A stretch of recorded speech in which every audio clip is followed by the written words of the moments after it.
GIS work for a very long time. And I am very interested in this, and I think it's important for us to push this further into the university, make more people qualified to do GIS, and geospatial analysis is really what my push is, because it's important for our ability to do research, to do quality research, and it's not just as simple as making a PowerPoint. And that's what Joseph is going to cover. So let me apologize again for the kind of mad scramble at the beginning. The webinar format setup didn't work out as quite as good as I wanted it to. So I'm glad you're all here. And with that, I'm going to turn it over to Ariane Nassel for an introduction. Hi, my name is Ariane Nassel. I work for the Lister Hill Center for Health Policy. I'm the Director of Geospatial Data Integration. I just wanted to introduce Dr. Kirsky, Dr. Joseph Kirsky today. I have had the good fortune of knowing him since it was January of 2000 that I met him at a GIS conference, the first GIS conference I went to when I moved to Colorado, and I've known him ever since. He is one of the most prolific geographers that I know. He is his main focus is in using GIS, Geographic Information Systems. He's also given a TED Talk on the whys of where, which you can find on the Google. And he's worked in many different industries. He was with the United States Geological Survey when I first met him. He's been with the US Census Bureau, NOAA, so the National Oceanic and Atmospheric Association, as well as academia, private industry. He teaches in multiple different universities, and he's authored over 75 different chapters and articles on GIS, education, higher education, and related topics. Not only that, but he develops and writes different curriculum resources with Joseph, you're unbelievable. 5,000 videos, 750 lessons, over 1,000 blog essays. He doesn't sleep is all I can think. So, and he's also authored 8 books, including Spatial Thinking in Environmental Contexts, Interpreting Our World, and the GIS Guide to Public Domain Data, which I highly recommend that one. And so I really can't say much more without talking for a really long time. So here is Joseph Kirsky, and thank you so much for being with us. Really very appreciated. Oh, thanks for the kind words, Ariane. Very kind of you. I appreciate it. Hey, it's good to see all of you today. We're going to have a spatial time together. Let me just ask you this. What do you want to see in society? I know that's kind of a big question for a Wednesday, but I would just contend and lay out before you all that geospatial technologies, web mapping, remote sensing, spatial analysis, geographic information systems, global navigation satellite systems, all of these interconnected technologies are a means to a greater goal. Yes, we want you to have some spatial skills, as Dr. Walker indicated earlier, in a variety of fields, and we'll talk about that in a bit. But there's a greater goal with all of this, and that is to enable you to be change agents in society, right? We've got some serious issues with ocean acidification, racial justice and equality, economic opportunity, climate, weather, natural hazards, health. I mean, the list could go on, right? And they're all geographic issues. They all have spatial patterns, relationships, trends that we can understand better and more richly through the application of spatial thinking and geographic technology. So that's why I and these colleagues of mine at UAB are very interested and have dedicated really large chunks of our lives to promoting and supporting this. So I don't think this is a completely outrageous question. This helps us get there. It helps us get to this greater goal, because empowered with these tools, you become a data literate person that can go and make better decisions that are more sustainable, that help meet your customers or your clients or your CEOs or whoever's goals you're trying to meet, and become more resilient in business, in nonprofit, in government agencies, in academia, et cetera. So I just wanted to kind of lay out some big thinking goals before you all. And I believe that, you've chosen, you students out there, you've chosen a really good institution. I've known Ariane, as she said, for 20 years now, and I have great respect for the programs that she and her colleagues have built there. We've got a long way to go still, but we're getting there. We're on a journey, and so are you students. And so I just salute you for choosing UAB, but also to indicate that this is a really good time for you to be in geospatial technologies, or at least dipping a few toes into the waters of geospatial technology, because we have all these pressing issues from local to global scale, correct? And many of them can be grappled with effectively using these tools. But I also wish to say that this tool right here, your brain, is the most important tool. Yes, we'll talk about spatial analysis tools, but your brain is the most important thing to nurture. So I'm glad you're on the journey and the pathway. And geotechnologies, unlike a couple of articles that came out 20 years ago saying geotechnology is not going to be a thing, it's going to be so embedded in workflows and enterprise systems that it won't be a special thing unto its own. Well, yes, it's become more embedded in workflows and in enterprise solutions and in organizations, let's say your city government, but it's still a bit special unto its own, because it does have certain kinds of data that it deals with and certain kinds of ways of approaching problems, in part because the people that use geotechnologies are thinking the holistic aspect of it. Yes, it could be about criminal justice or soils or water or other issues that I raised earlier, but it also invites people to look at things holistically, which is what we really desperately need in our world, because we've got this interconnected system, right? The lithosphere is connected to the atmosphere, the hydrosphere, the biosphere, the anthrosphere, the human sphere, and so on. So it's all connected, and that's why we get excited about using these tools. I would just invite you also to connect with me and others. Build, you students out there, build your professional network while you're still students. You probably hear this from Dr. Walker and Ariane and others there at the university. But I just want to reinforce what they're probably already telling you, and that is, get someone in a government agency, a private company like mine, someone in a nonprofit, academia. Your professors can be lifelong mentors. You could be collaborating with them for a long period of time. I really didn't think about that as an undergraduate, but it really has come to pass. So I'm collaborating with, people that were my professors, X years ago. So I just invite you to, connect with me. And also the second thing that and connect with others. The second thing that I want to lay out before you, and this is my own pathway, by the way, that Ariane very graciously mentioned. I just been blessed to be in 4 different major sectors of society: nonprofit, federal, private, and academia. So like your professors that you are on the session with today, I love teaching, and I love getting students excited about looking at their communities and their world in this geospatial framework. But I also encourage you to do the following. You can have a regular CV like I've got, right? A regular resume, that standard kind of thing that a lot of people have, that you probably already have or are working on one. You can have this, but also I encourage you to create a story map for your CV. There's a couple reasons for that. You can put some geeky photos of yourself, but more importantly, it's your own story, so you know it. You know your own story, and you don't have to do any research. Here's me laying on a big map. I'm in Colorado right now.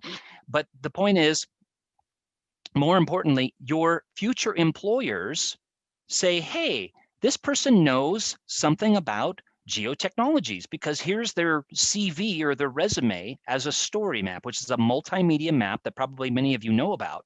But if not, it's a nice way, it's a fun way for you to kind of get into web mapping through story maps of your own story. So make sure that in your story map that you include at least one map, that you include some map like I've got in here indicating, okay, I studied over here at UAB. I had an internship over here. I went and did this at this location. So include at least one map inside your story map. Okay, so I just wanted to say that. I'm not the only one that does this. I mean, here's Amanda Huber from the University of Minnesota, as now a GIS professional up there.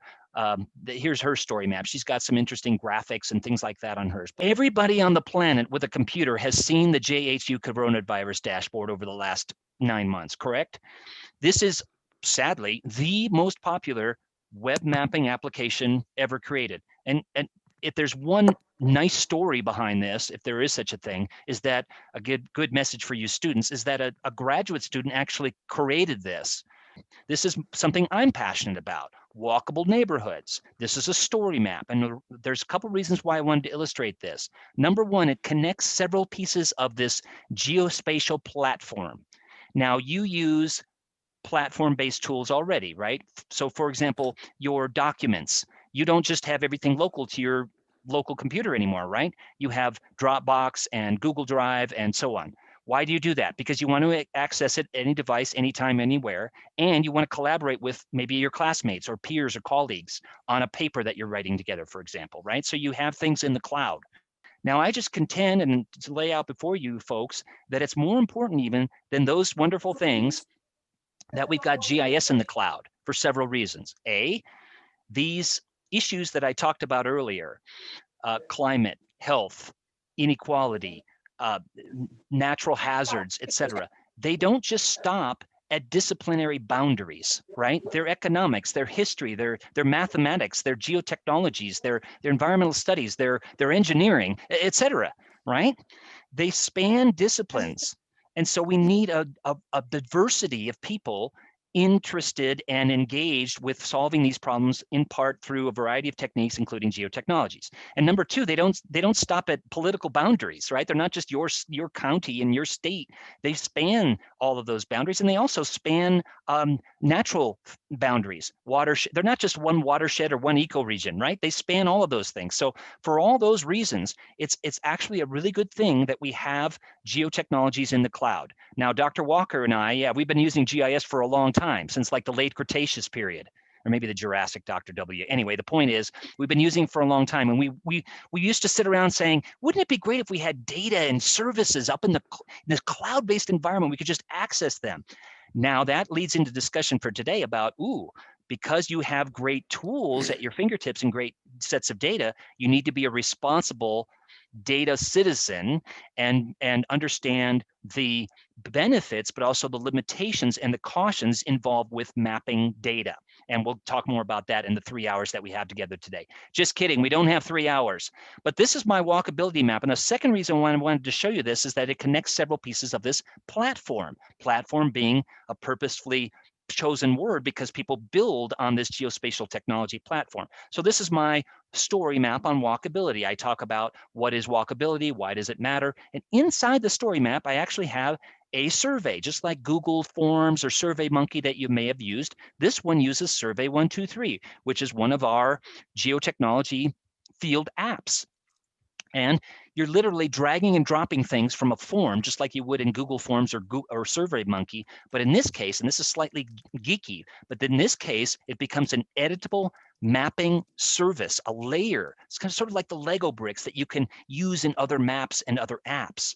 So here I've got this simple survey about, is this location friendly or unfriendly? Describe it, rank it. Is it horrible or excellent or somewhere in between? Where is it? Which is really germane to our discussion today. And then do you have a photograph of it? If so, submit it. So the results of my survey then go into this dashboard. And so this dashboard is a very simple dashboard, but you can see I've got a couple of pie charts in here that illustrate that it's getting a live feed from the 424 surveys that have been submitted as of this juncture, as of today, 4 November, into my survey, and that is displayed in the gauge. And then I've got a couple of these pie charts. Roughly 2/3 of them are pedestrian friendly right now, and 1/3 is unfriendly. And you can see the different attributes, and you can also see the live interactive web map of the locations that different people have submitted places around the world. This is one of my own, submitted my own survey. This is when I was down teaching in Sydney last year. Very pedestrian friendly right there across from the Opera House. Good eye, mate. Good on you. She'll be right. So the point is, this dashboard is the same set of tools as this dashboard is. My dashboard took me about an hour. The survey took me about an hour. The story map took me about an hour. And the web map took me about an hour. So all told, about 4 hours to create that whole thing. So we're not talking days, weeks, months. So geotechnologies has become a lot more accessible because of this platform, web-based environment.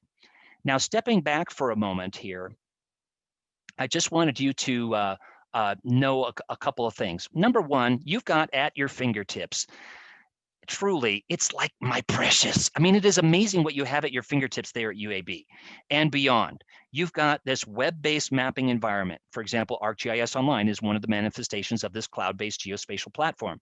So here you've got, okay, I've got a couple of points of interest on here on this particular map. And of course, I've got a seamless map of the world where I'm going to just focus on the US for the purposes of our discussion today.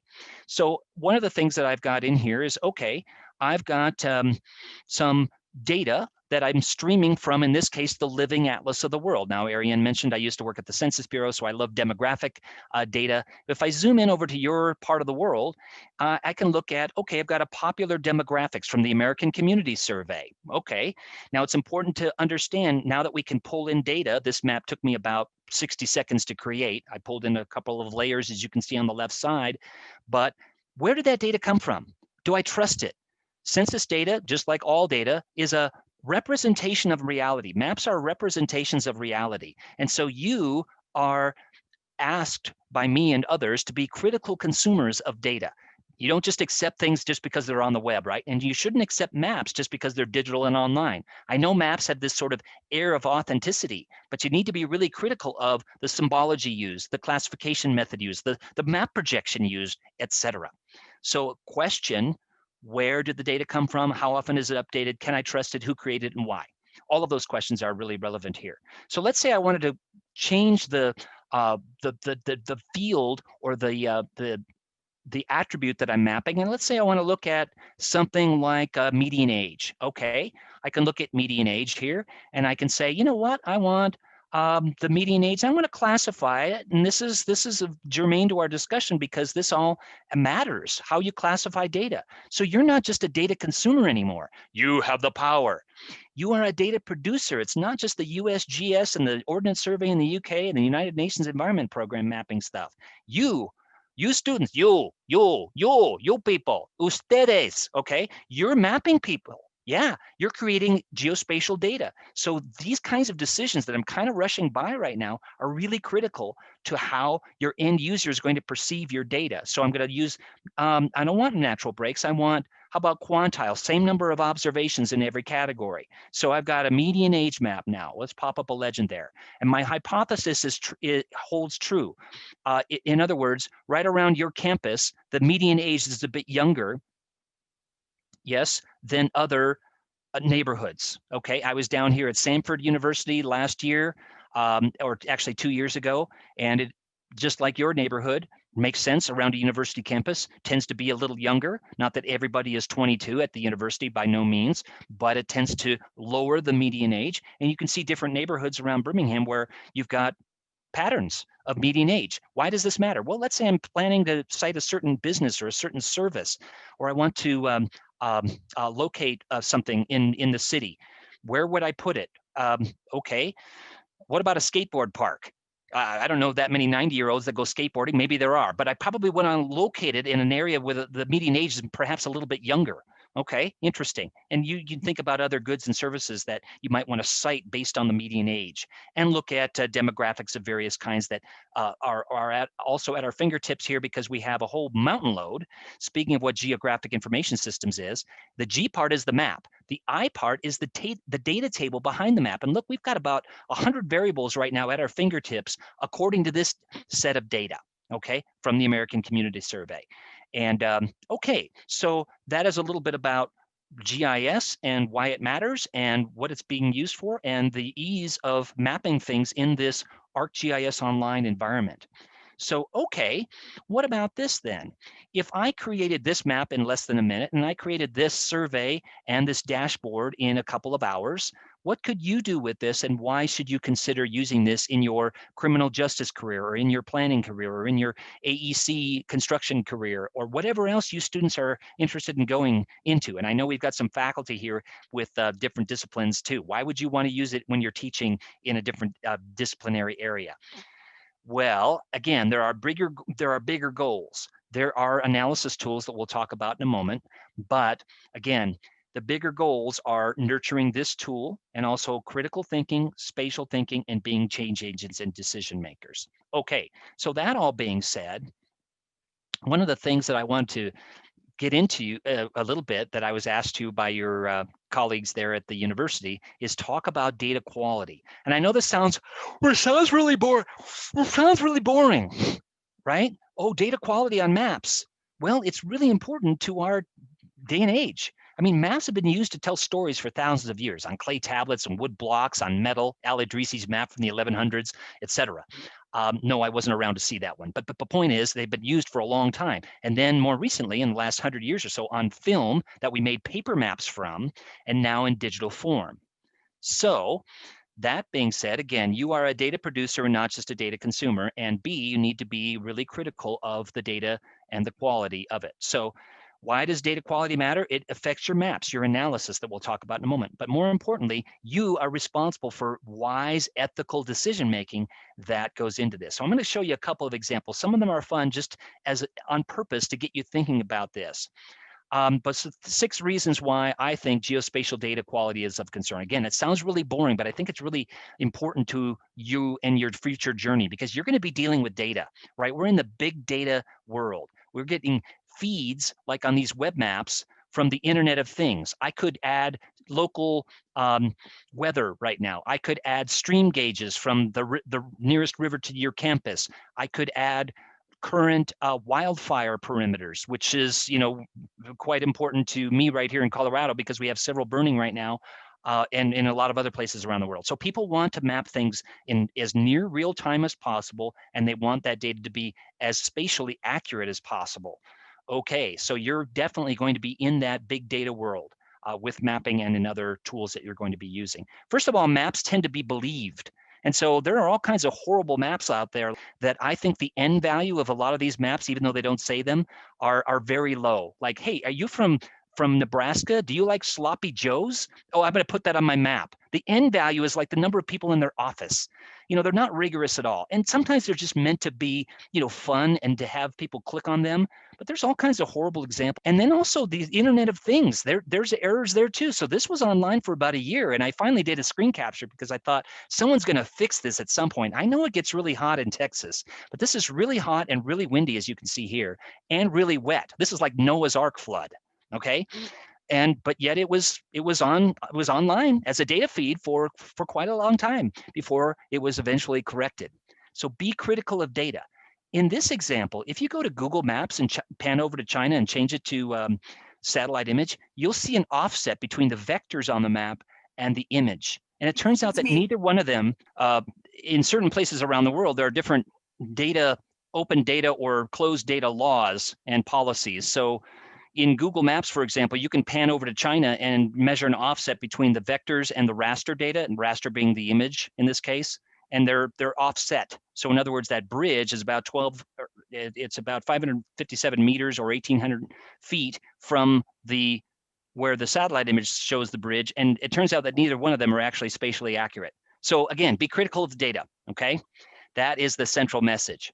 The other thing that I wanted to point out here is that again, the point I was breaking before is that a map is not reality, but only a representation of reality, okay? And so think about this. On maps, typically you see things like this, where you've got the deciduous versus the coniferous tree line in Wisconsin and Minnesota and Michigan. That's not really a line. It's just depicted that way on maps. But if you actually go there, which I actually did, I've got a video there, but bandwidth, I'm too nervous about showing it right now. But the point is there's a mixture, right? There's a zone where at a certain location that might be 80% deciduous, and then X distance north of there, it might be 20% deciduous and 80% coniferous. So the point is these are zones more accurately. They're not lines. Also, be critical of data that you collect. You may have these sort of zingers when you're out in the field collecting data with, for example, Survey 123 or a GPS unit or something like that. That is because you've got some blockage with the Wi-Fi signal or the hotspot, Wi-Fi hotspots, the cell phone towers, or the GPS constellation itself. You've got some blockage there. You're not getting enough signals for it to determine your actual location on the ground. So be critical of even data that you collect. I've got this one here where, for example, you probably have, as I do, a fitness app, right? And on your fitness app, you're tracking your walks, your runs, your cycle routes, etc. Well, this, if we wanted to, time permitted, this is about 15 meters off.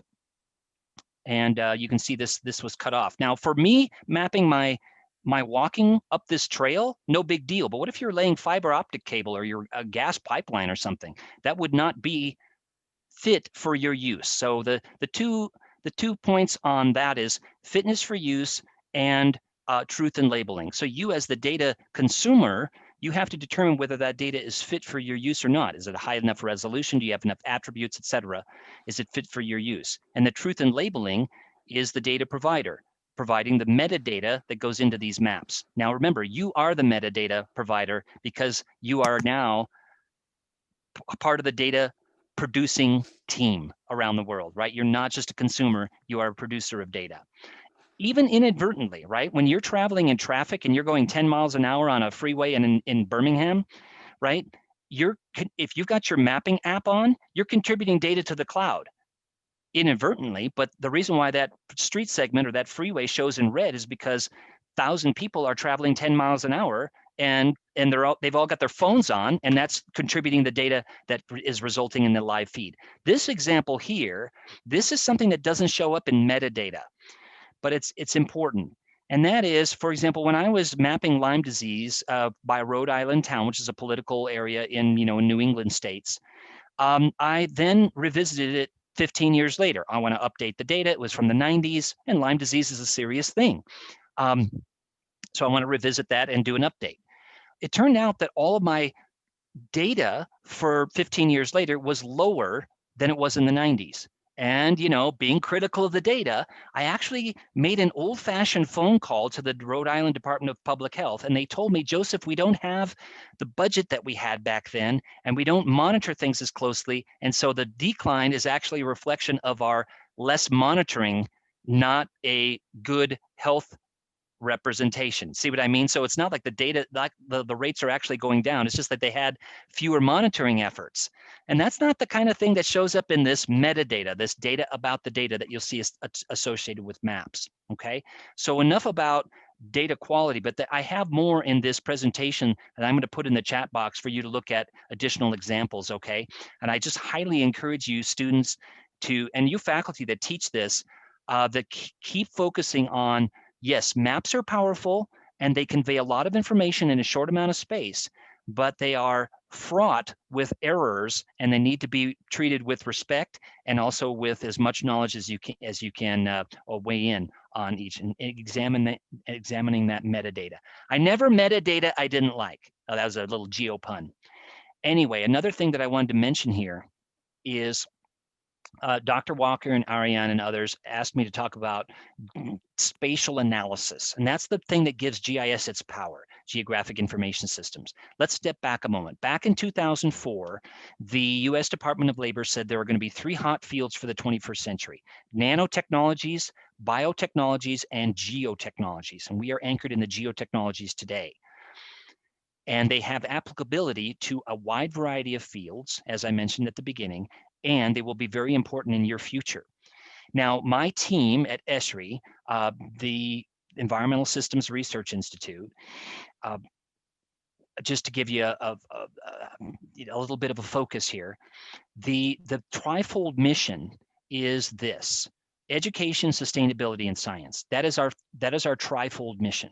I'm on the team that supports you students and you faculty, deans, facilities managers, in helping you use GIS for campus safety, infrastructure mapping, instruction, research. Okay, so I'm actually a real person and I have teammates. And so it's not just like when you go to some websites and you see this little bot that comes up, hey, can I help you? And it's not really a real person.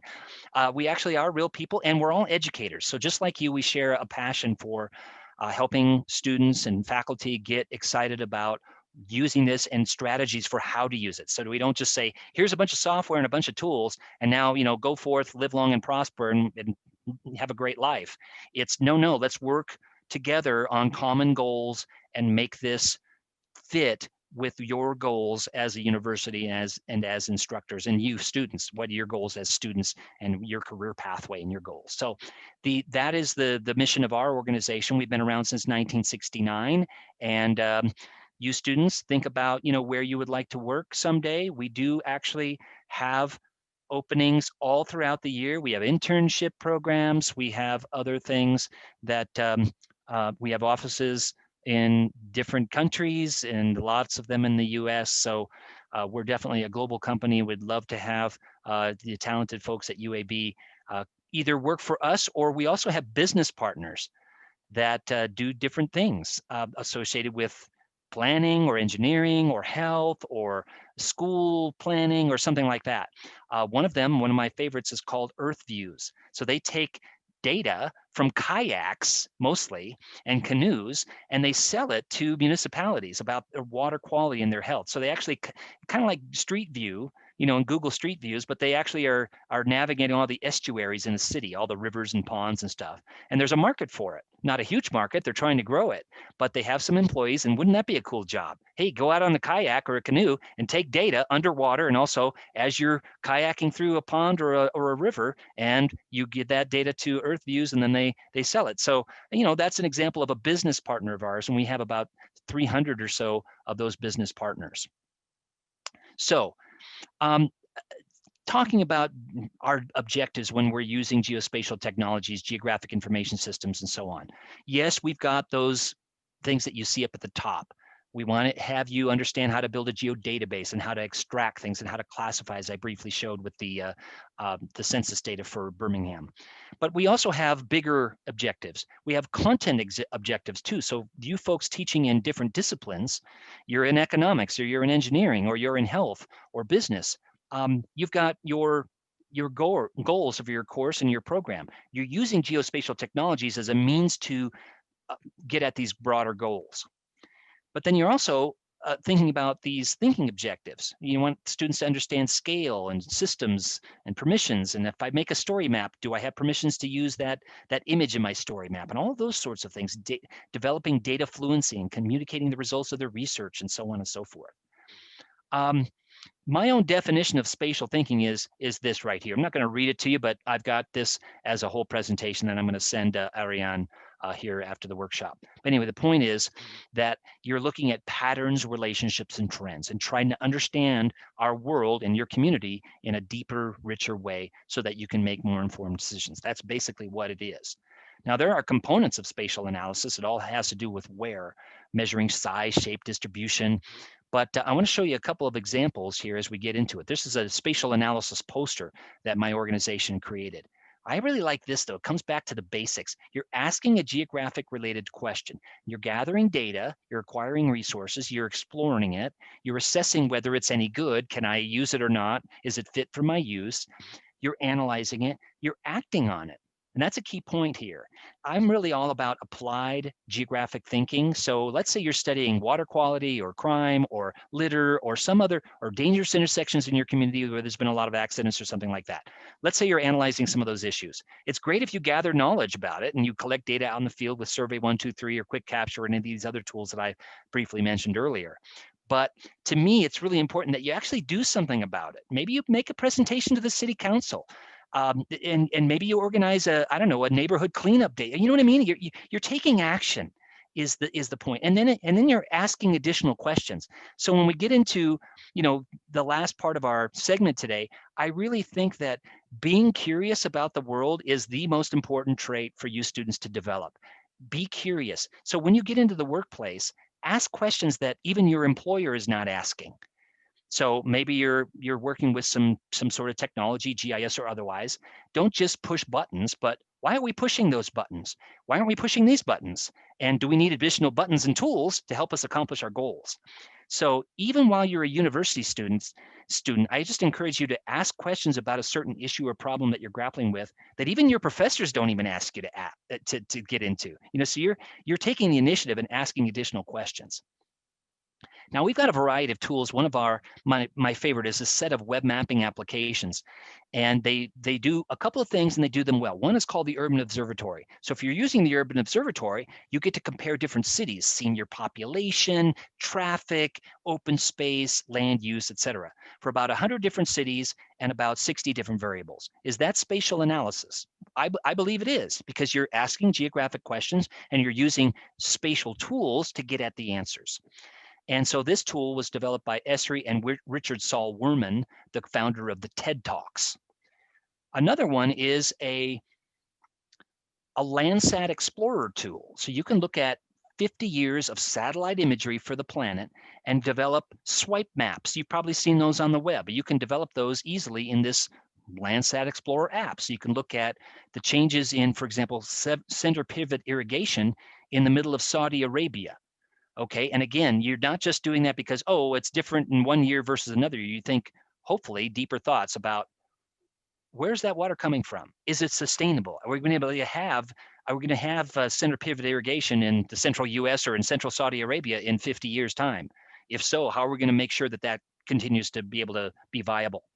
We also have something called the Wayback Imagery. And this is another app that you can, of course, bring in the layers into your spatial analysis environment. But you're looking at 7 years or so of high resolution imagery in this case. So you can look at the development on your campus over the last X years, or coastal erosion, glacial retreat, urban sprawl, which you see in Las Vegas right here, which is the default location that this particular one starts with. You can also, in this cloud-based geographic environment, create 2D and 3D maps. Now, don't just do it because it exists. Create the 3D if it adds value. And time doesn't permit me to really get into this one, but maybe as the questions and answers come in, I'll have a chance to show you. But there's a certain illustration that I like to show. It's the old way of mapping and analysis versus the new way. The old way is we would basically replicated in a digital form what we used to do with paper maps. So, 2D mapping, and hey, now we have digital, we have GIS. We can make maps more efficiently than we could. That was good for about 10 or 15 years, but now we've gone into a sort of a phase 2 of geographic analysis where we can visualize and analyze things in ways that we can never do with paper or with digital forms of making paper maps. So it's a new realm. So for example, accidents, I mentioned that earlier, a very serious issue in communities, right? You probably have had friends and loved ones impacted. I know I have. So we can map that, we can make hexagons, and we can aggregate the data. We can use spatial statistical tools and hotspot statistical analysis. So we can look at, just like every project, I've got a certain limit on time, budget, and staff. I only have time and money to look at the consistent hotspot hexagons in my community. In other words, areas where there's consistently high accident rates. I'm only going to focus on those. So again, that's a way to use geospatial visualization to make smart decisions with the time and budget that I have, and that we can never do that with 2D paper maps.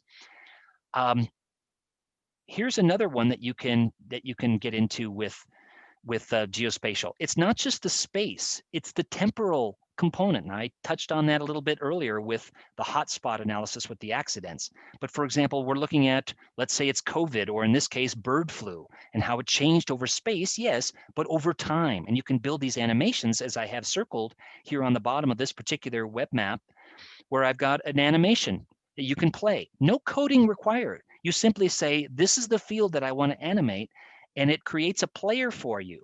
Now, if you want to get into the code that's behind every one of these web maps, I don't discourage you to do that. And you're going to be very valuable to any organization if you know a little bit of JavaScript and Python and R statistics and other statistical packages. Okay, so don't neglect that area. But even out of the box, making these animations is configurable with a couple of widgets that you're dragging and dropping.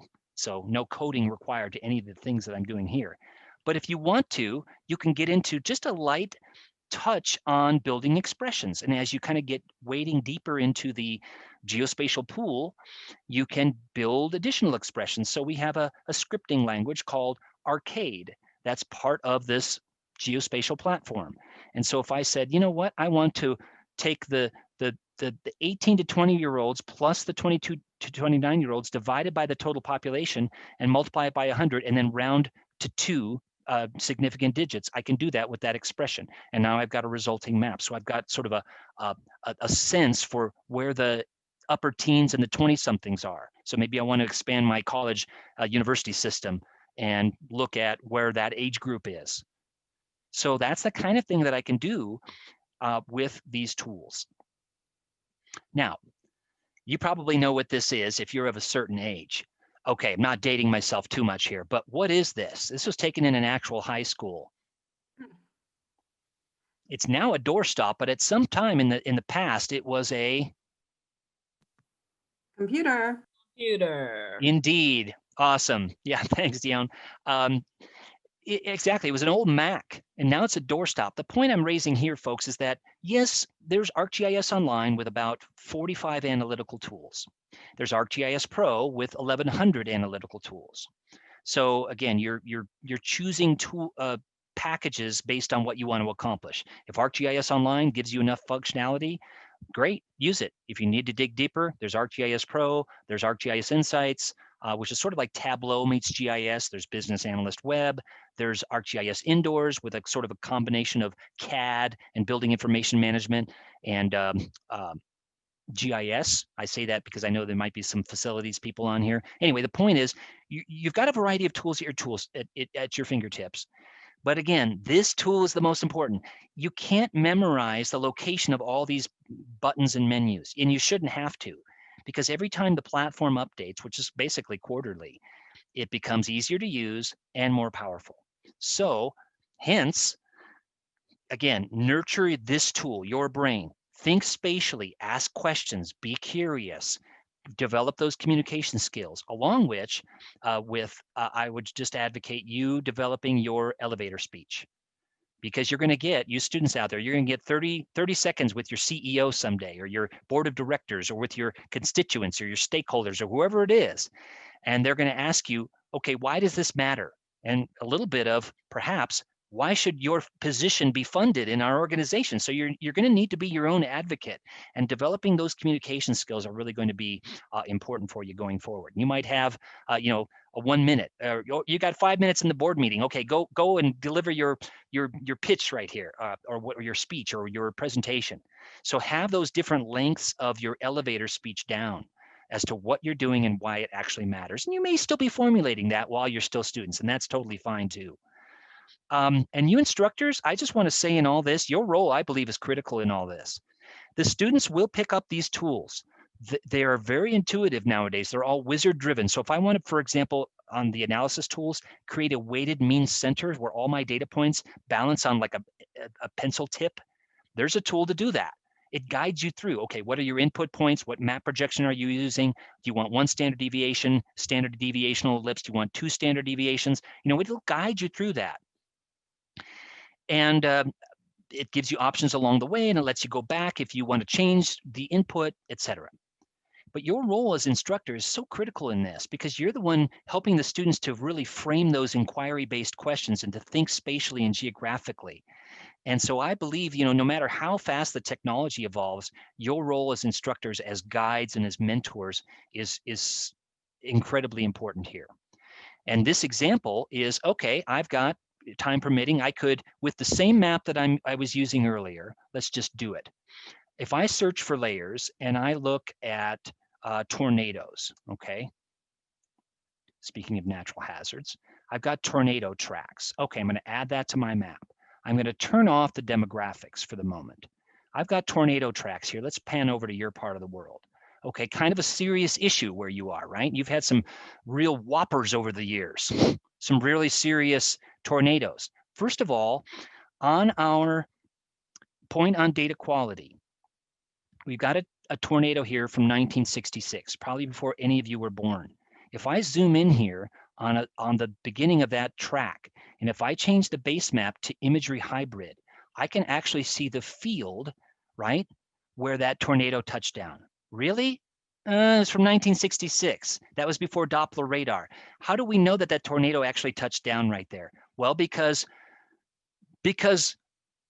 you know, Farmer Fred, right, saw some damage over in that field in 1966, and there were some buildings damaged. So we plot it based on newspaper accounts and people on the ground that saw it or saw the resulting damage the next morning when they woke up, type of thing. So we're mixing apples and oranges, if you know what I mean, in this same data set. We've got new tornadoes from last year. We also have 60 years worth. So and another thing about the data quality, as you know, one thing that's scary about tornadoes is that they don't follow these straight lines. Why do we have straight lines in this case? Because we have the touchdown point, the latitude and longitude, and we have the lift up point. Tornadoes are scary, right? Because they follow these sinuous paths, and we can't really predict where they're going to go once they touch down. That's the scary thing about them. And so we don't have all of those intermediate points, and so we just plot the beginning and the end, and with a straight line vector between the two. So there's two elements of data quality right here. But another thing that we can, you know, that I wanted to illustrate here in this particular case is, and you've even got some that went right through the city. Yikes. Anyway, the point is, this is relevant, right, to 21st century life. We want to understand historical storms so we can best build resilient cities for the future. But the last point I wanted to raise here is that because you can gather this data, this reinforces hopefully what I was talking about earlier. If within 30 seconds, I had the tornado tracks, where did that come from? Who created it? So talking about the metadata, I go to the metadata page, and okay, it's from NOAA. It's from, you know, not just someone kind of working on this in their garage, which could very well be legitimate. There's a lot of good crowdsourced individual, you know, people creating data up in the cloud. That's good, but we've got a little bit of information about where this actually came from and how often it was updated and so on and so forth. So we can dig into that aspect of it, and that's critically important here. So anyway, there are lots of elements that I wanted to show you here in terms of that tornado data. But coming back to what we were talking about a bit ago, and that is, you've got the tornado tracks there. And they, you know, you can symbolize them as I did with the Fujita scale. That's not always just the measure of damage, as you know, right? It depends on the structures. So for example, you've got a mobile home here, right? And it's a relatively weak tornado, but maybe there were some casualties and injuries. So again, coming back to your role as instructor, you help nudge the students into thinking about those other factors that may not be evident in just looking at the raw data alone, right? Same thing with earthquakes, right? The earthquake damage has a lot to do, probably more to do with structures than the actual shifting of the ground in that particular location, and also the subsurface. So we look at the superficial geology, et cetera. Anyway, the point is, you students are in this exactly the right time and place, and I salute you. And you instructors, this is a great time for you to get into it. So let's say you're a business instructor, or like Dr. Walker in criminal justice. In the past, it was sort of like, here's a set of manuals, and you go learn GIS now with this big stack of manuals, and you have to set your own regular career as an instructor or a planner or whatever else it is aside for a while so that you can be a GIS person. Now it's a lot easier for you to still keep your main role as instructor in criminal justice or business or engineering or health or any other field, and have GIS as a tool that you use to help drive some concepts and skills home to the students. And for you students, this is great news too, I think, because when you go out into the workplace, you don't have to set your aspirations of being a health official or a business analyst or a city planner aside. You can say, I want to have GIS on my tool belt as a skill that's going to help me be more marketable and help meet the organization's goals, but I don't have to put all my eggs into the GIS basket, right? I'm going to have it as a tool, and I'm going to be able to use it when I need it, but it's not going to be the all-consuming thing that I have to set my other things aside. Does that make sense? I hope it does. Anyway, I'd love to keep chatting with you about this, but I know we got to leave some time for questions and answers, and sorry about the little technical glitch there, but questions, comments? How are you folks doing? Is everybody like checking their email saying, this is the most boring thing ever, Joseph. I'm being tortured here and I can't stand it anymore. Hopefully not. Better not be. I don't think so. But we actually allotted, we were going to stay on the line for till about 3:15. So I know that some people have to go and it's coming up on 3 o'clock right now, but please, there's plenty of time for questions. We've all allotted that already. And there's a whole lot that Joseph has rolled out here. So I imagine there's some questions. I personally love this idea. I want to make my CV into a story map too. I think that's a wonderful idea, Joseph. Well, thanks. It's fun, and I think it's going to help these students, just showcase their good work. You can put all of the, the portfolio of some of the things that you've worked on at UAB into your story map. You know who else is on the line is Dr. Aklak Hawk. And when I came here, that was 7 years ago. He was teaching the only GIS class on campus. He teaches it for the Department of Public Administration. And so he's the big GIS guy on campus. And then I came along. I see him right there. Greetings and salutations. Yeah, exactly. So he definitely needed a mention. And I know Pete Jones, Dr. Jones also, you might see him there. He's public administration and has his feet in the water a little bit. Well, I'd love to chat with you folks a bit more, perhaps after the session sometime, because, we have two main goals, my team supporting all of you. One is deeper implementation of GIS. So the whole idea of GIS as a platform, because sometimes we get, well-meaning folks that say, hey, Joseph, I'm teaching GIS. I'm using ArcGIS Pro 2.5. Okay, but the idea is field apps and building web mapping applications and using spatial analysis and, the whole platform idea, not just one piece of software. And then the other goal is the wider implementation of GIS. So that's where, I'd love to talk with you, especially because, we're making some progress in business and engineering and health. And we're not going to ignore our, core folks in environmental and geography and GI science, but I'd love to hear what you're doing with public administration, for example, because that's one area that we really haven't made a whole lot of progress. And the progress is just thought leadership kinds of promotion and support that we can give to. We're not, we don't have any hidden goals. All we care about is student learning and faculty engagement. So yeah, I'd love to chat with you about what you're doing with geospatial in those areas. Cool. Just a comment. So since I started teaching GIS in '95, if you can believe it, and in the last 7 years, I believe, with the story map and the addition of the ArcGIS server being public and all that, it's a total transformation of how students engage with data right now. I mean, the way I teach it, and the story map has actually changed the whole idea of how to narrate data through stories. And I think that's essentially what the power of GIS does, is that it actually translates data into stories. It narrates what people want to create, and it's really the one of the empowering tools that is available right now.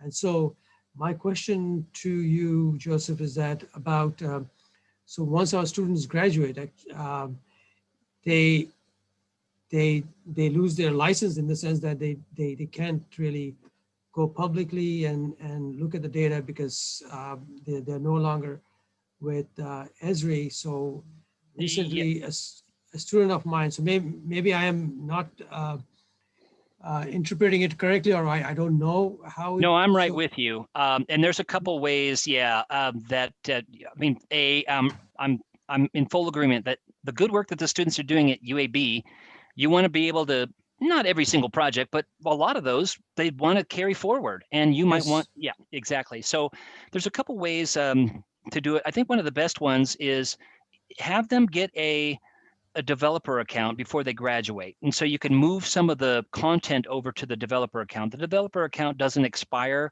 and you get like 50 credits. So you can't geocode every water well in North America with it, but it gives you a fair amount of space. in it. And so there's a way for you to, move content over with the AGO Assistant, for example, that tool that lets you move between organizations.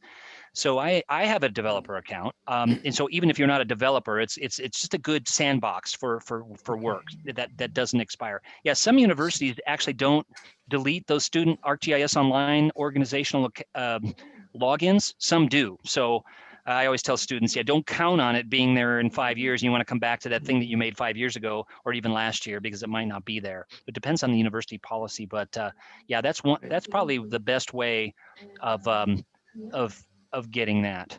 Okay, so I have a question from a student who actually wants his stuff, because as just the way you were showing your CV and in the story map, they want to show their work to their potential employers, and he was saying, I really want that stuff on sustainability, and I said, let me see how I can go back to Canvas, our platform for teaching, and then see if I can give it to you. So this is, I think this is an ongoing question. It's not the first time. I get that all the time. So I was wondering, so that's a good, I didn't know about the developer account, so that's very helpful.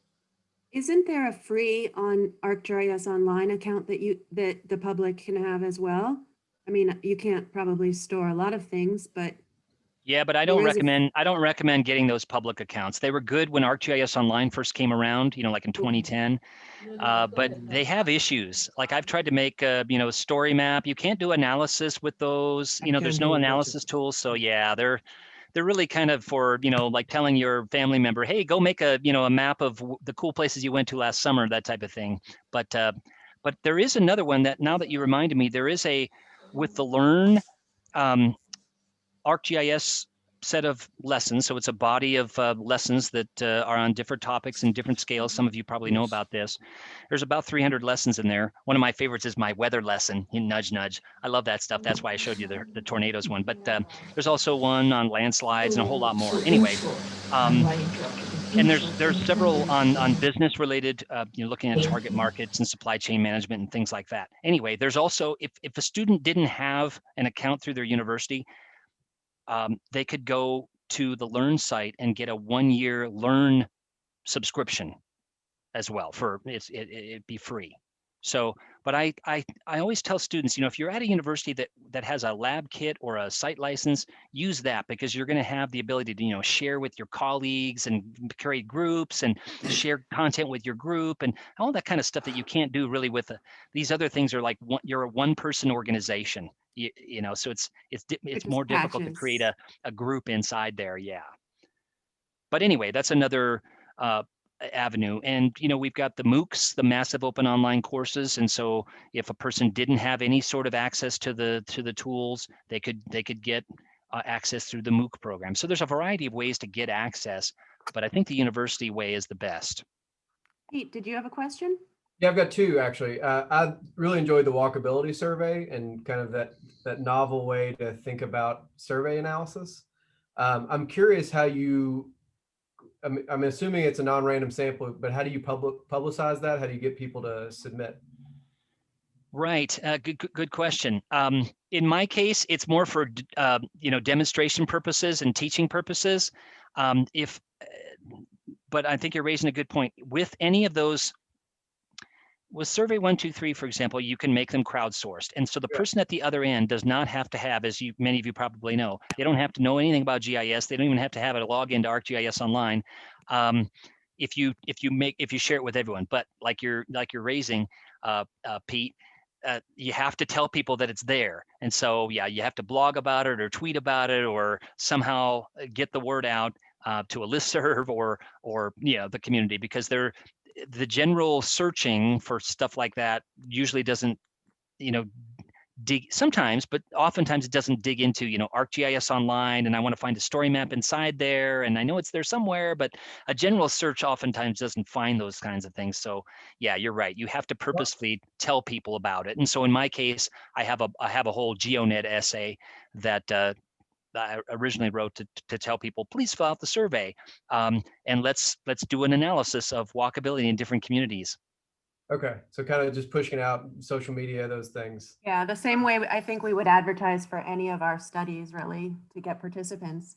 Or Pete, you could just write 1,000 blog posts and, you know, have a following. Well, then, but So- yeah, but then you've got, you know, if it's part of a research study and you want to control the, you know, the population that fills out the survey, then, you know, then it's a matter of sending that to your target audience, right? Or if they're part of your ArcGIS Online organization, you can invite them to fill it out directly inside the platform. Yeah. So, but yeah, you're raising some really good Well, points that I kind of breezed by. connects to a second question I had, where I think such a survey kind of engages people in understanding what maps can do, which is something within our field. ACOX obviously tried to kind of broaden the scope of how we use GIS within public administration. But a challenge of that is kind of understanding where people are when they start to engage with it. And so I'm curious if you've thought of not necessarily training so much, but almost a test, for lack of a better term, but some way to kind of engage or understand, oh, this is the level of proficiency this person has, so let's start them here, with this module. Oh, you're asking some really good questions. First of all, we ESRI, you're probably familiar. We have a technical certification. So there's a like an entry level, there's an associate's, and then there's an advanced. And we kind of resisted that for years because we didn't want to be seen as the body that would stamp you are approved to be a geospatial professional.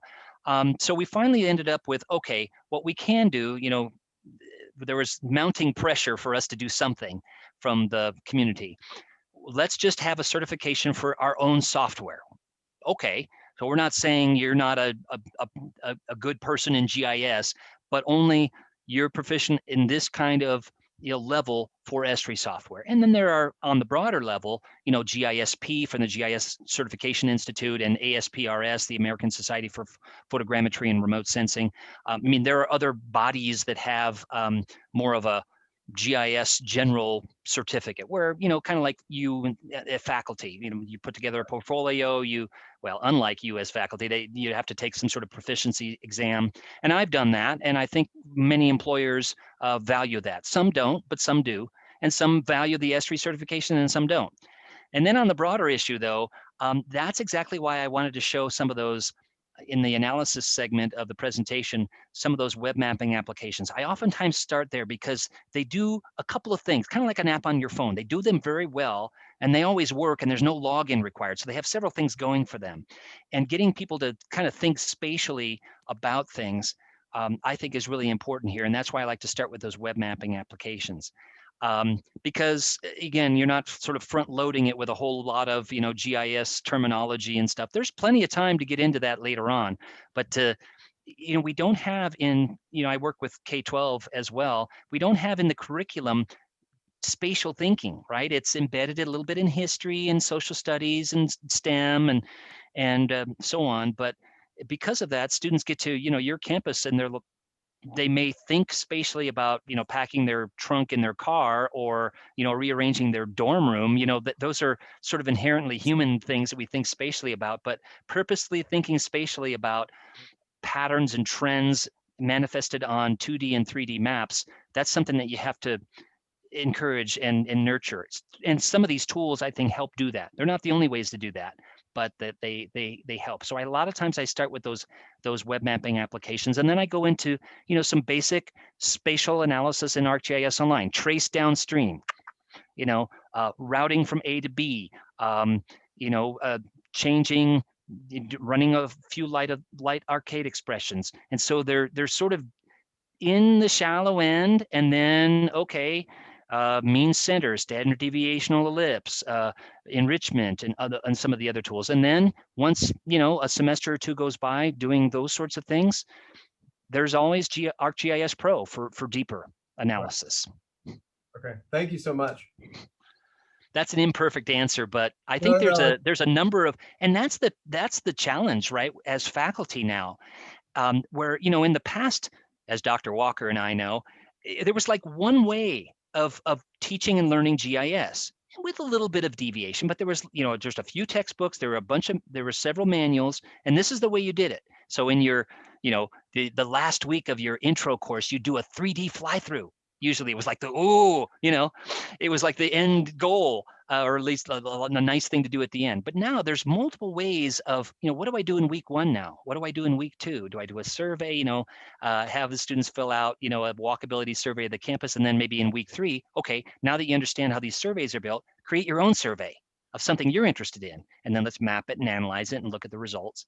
So, there's a lot of different ways to approach it, but I think that leads to some uncertainty, understandably, amongst faculty. It's like, well, what do I do now in these courses that I have?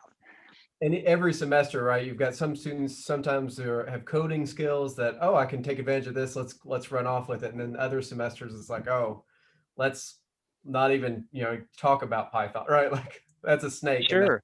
And on that note, the Jupyter notebooks, having those now inside, even ArcGIS Online, where you don't like to have to install libraries and, oh my gosh, especially now that, many of us are teaching online, right? It's like, oh, I can use Jupyter notebooks and have the students just dip a little bit into the Python environment and how all these web maps come to be. Yeah, that's, again, I recognize that it's great to have these capabilities, but I also recognize that it does lead to, okay, I've got this plethora of stuff I can do now, and I only have a finite time to do it. So for everything that you include in your courses, right, it's like, okay, what am I going to leave out? Right. I can't just keep putting it in. Catherine, I think you had a question. Hi, Catherine. I have a question. Thank you. It's so interesting. You make a strong point for integrating GIS in classes, in courses, or in research. Is there a point to make about creating degrees in GIS or even certificates? I mean, is it relevant? I mean, from what I hear from you today, it's not.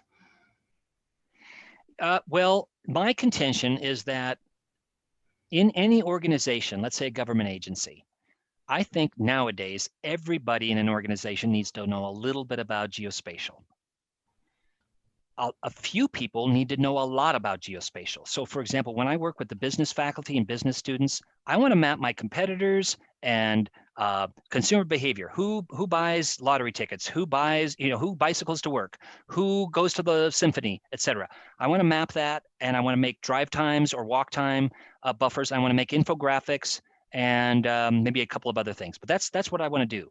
I don't really get into what's a geodatabase, what's the shape of the earth, all the geodetic things that we talk about in GI science courses, because they're really not, sure, if they're doing some study, I do thread in, I just can't help myself. Hey, if you're doing a global study, you probably wouldn't want to use the Mercator projection, that kind of stuff. So I do thread in a little bit of that even with the business students, but I always like to, focus on really what they're interested in doing. But on the GI science side, yeah, I do think they're still valid. We really need people that know the depth of this and that can push the whole science forward, because the pushing of the science forward, one of the manifestations of that is it encourages companies like mine to develop the tools that people are asking for.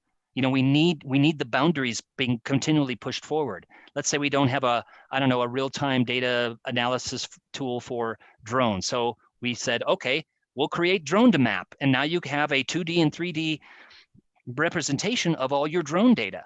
Now, it kind of, that point is a little bit on the instructional side too, because when I was at USGS, for example, we had a whole fleet of photogrammetrists.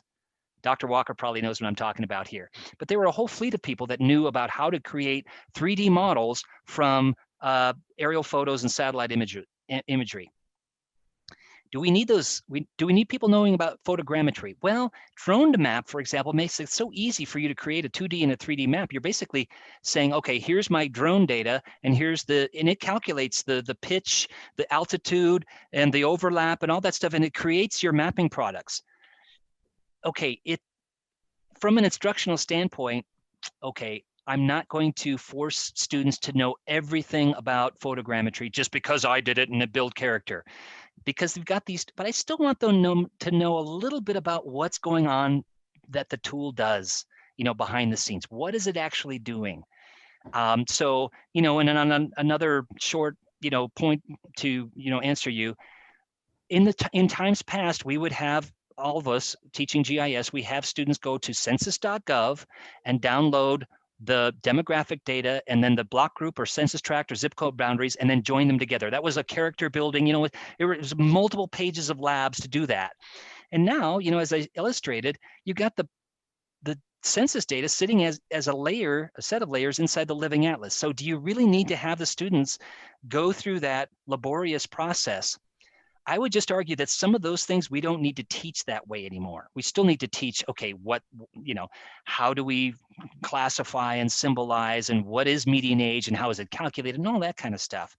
But some of those workflows that were, it was often 80% of the time on a for example, a lesson that you would teach at a university was like gathering and manipulating the data, and then you'd have a little bit at the time at the end to analyze and then communicate the results. I'm trying to get to the point where we're doing less data prep and more analysis and deep thinking about it. And I think we're getting there because of the cloud-based tools. But again, those are the choices that we have to make. Am I ready to give up my census lesson and use the new workflow? Another analogy is DEMs, right? You have to go to the USGS site and download all those little tiles, and then you make your slope and aspect, and then derive, results from that, landslide susceptibility or whatever you're doing. Well, DEMs are a data service now. They're a service, so you can stream those in. Now, sure, there's bandwidth issues as we encountered today in our webinar, but I would just argue again that multiple hours of making people go and download individual DEM tiles may not be so critically needed anymore. That's kind of a long-winded answer to your question, but I think there's a case to be made for using GIS as an instructional tool in multiple disciplines, but also having GIS or GI science and GI systems as a program. I still think there's argument in both sides. Thank you. Yeah, I'd say on that, for that example, when you were talking about data quality and whatnot, it is so important that they understand what a DEM is, though, what it stands for. Exactly. Yep. And so, I'm right with you. Mm-hmm. Using it and having it easily accessible is a wonderful opportunity. But if you don't understand what it is, you don't know how it could be bad, or if it's good data, or there's a bit of a hindrance there. So sure. And like when I was showing in some things anyway. Yep. Yeah. I mean, that ArcGIS Online, when I had the tornadoes, the vectors, and then, someone could say, well, now I'm going to add mobile homes. And now I'm going to get an idea of how many tornadoes impacted mobile homes. Well, no, you can divide tornadoes by mobile homes, but you're not going to get the number of tornadoes that touched mobile homes. You're dividing apples by oranges, and you can do it, and the GIS will do it, to your point, Ariane, but it's not a meaningful result. So to your point of, understanding the data is so critical here. Yeah, I mean, it always was, but now it's sort of, I think, come to a head because it's so easy to do. So easy to get data. that you don't understand what it is. Yep. It's just a little fear and a little side thing of mine. Oh yeah, I'm right with you, and that's why I have that whole spatial reserves data blog that I mentioned before when we were preparing for this, and I'll just put it in the chat box, where every week I've got a societal issue where it's location privacy, fee versus free, and other things that are sort of related to, well, why does that app on my phone need to know my location? It's the calculator app. Does it really need? And if I say yes, does it matter? You know what I mean? So all those kinds of things that we think about and that are increasingly around us in society about location. Yep, awesome. So, yep, I'm right with you. So, go ahead, Ariane. I was just going to say, I'm going to copy out all of the links from the chat that Joseph has shared with us, and he's graciously going to share the presentation as well. So we'll have those to distribute for anyone who wants to sort of dig a little deeper. Anybody else have comments or questions for Joseph? Well, good. Joseph, thank you so much. We appreciate it. Great presentation. Hopefully we'll have you back for a deeper dive later. In person. In We person. gotta bring him in person. That would be great. Well, thanks, and- folks. I'd love to. Let's keep the collaboration going. I hope that met the need. I know there was a lot of little elements, but I tried to assemble, what you wanted me to do from prior week's discussion, and hopefully it wasn't too many things packed into one. But I salute you all. You're the real heroes making it happen out there. But if I can support you in any way, let me know. Excellent. Thank you. Thank you. Thank you so And thanks very for much. everyone for attending. Yep. Yeah. Thanks, folks. Map You're on. welcome.